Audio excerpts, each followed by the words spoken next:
नमस्कार और स्वागत है आपका हमारे इस चैनल में। तो साथियों, मिडिल ईस्ट में जैसे जैसे तनाव बढ़ता जा रहा है वैसे वैसे क्रूड ऑयल की कीमतों पर असर देखने को मिल रहा है। लेकिन आपको जानकर हैरानी होगी कि दुनिया के कई डेवलप कंट्रीज अपने तेल की कीमतों को कंट्रोल नहीं कर पा रहे हैं। लेकिन भारत को अभी एक ऐसी अपॉर्चुनिटी मिल चुकी है जिससे भारत दोबारा से सस्ते दामों में ऐसे समय पर कच्चा तेल खरीद सकता है जिस समय कई बड़े बड़े देश जैसे फ्रांस, जर्मनी, यूके, यूएस ऐसे देश की अर्थव्यवस्था अनस्टेबल हो रही है। और अभी इस समय ईरान और इसराइल के बीच भी युद्ध शुरू हो चुका है और ये कॉन्फ्लिक्ट कब तक चलेगा ये अभी कोई नहीं कह सकता, क्योंकि ईरान और इजराइल इन दोनों देशों में से कोई पीछे हटने को तैयार नहीं है। लेकिन यहाँ हमारे लिए अच्छी बात यह है कि क्रूड ऑयल के हाई प्राइसेस से बचने के लिए हमें एक नई अपॉर्चुनिटी मिल रही है। जी हाँ, भारत का एक अफ्रीकी दोस्त है नामीबिया नाम का। यहाँ पर क्रूड ऑयल के कुएं खोजे जा चुके हैं जहाँ पर 10 बिलियन बैरल क्रूड ऑयल मौजूद है जिससे इंडिया नामीबिया से सस्ते दामों में कच्चा तेल इंपोर्ट कर सकता है, ठीक वैसे ही जैसा हमने पिछले 2 सालों में रूस के साथ किया था। तो पूरी अपडेट क्या है समझते इस वीडियो में। लेकिन आगे बढ़ने से पहले आपसे रिक्वेस्ट है कि हमें सब्सक्राइब जरूर करिए, क्योंकि ये आपके लिए 1 सेकंड का काम है लेकिन इससे हमारी बड़ी मदद हो सकती है। तो असल में इस समय देखा जाए तो दुनिया में 3 युद्ध चल रहे हैं और जो युद्ध चल रहे हैं वो दिन पर दिन बढ़ते ही जा रहे हैं, रुकने का नाम नहीं ले रहे हैं। और अक्सर ऐसा देखा गया है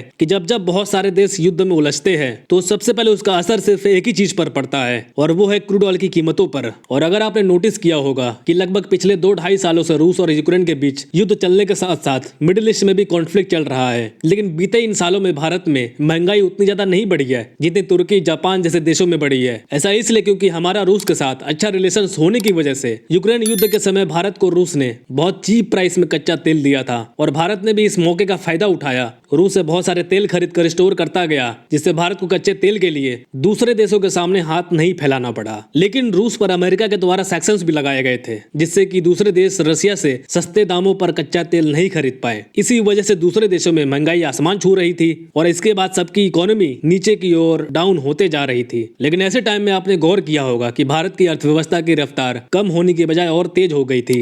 तो फिलहाल इस समय भी भारत दूसरे देशों में कच्चे तेल के मार्केट तलाश रहा था ताकि कभी किसी देश के बीच युद्ध हो तो उस समय भी भारत अफोर्डेबल प्राइस में व्यापार कर सके। और हाल ही में जारी की गई लेटेस्ट रिपोर्ट के मुताबिक भारत को ये मौका अब नामीबिया में मिला है, क्योंकि नामीबिया में अभी एक ऑयल फील्ड डिस्कवर की गई है जहां पर लगभग 10 बिलियन बैरल कच्चे तेल होने की संभावना है। और नामीबिया के साथ भारत का व्यापारिक संबंध काफी अच्छा है। तो ऐसे में भारत नामीबिया से अब सस्ते दामों में कच्चा तेल खरीदने वाला है। और अगर ऐसा होता है तो यकीनन हमारी अर्थव्यवस्था की जो रफ्तार है ना उसकी रफ्तार कम होगी और ना ही उस पर कोई निगेटिव इम्पैक्ट पड़ेगा, फिर भले ही चाहे हमारे अगल बगल कितने भी सारे युद्ध चलते रहे। तो ये थी आज की अपडेट। उम्मीद है कि वीडियो पसंद आई होगा आपको। फिलहाल आज के लिए इतना ही। Thank you very much for listening. See you in the next video.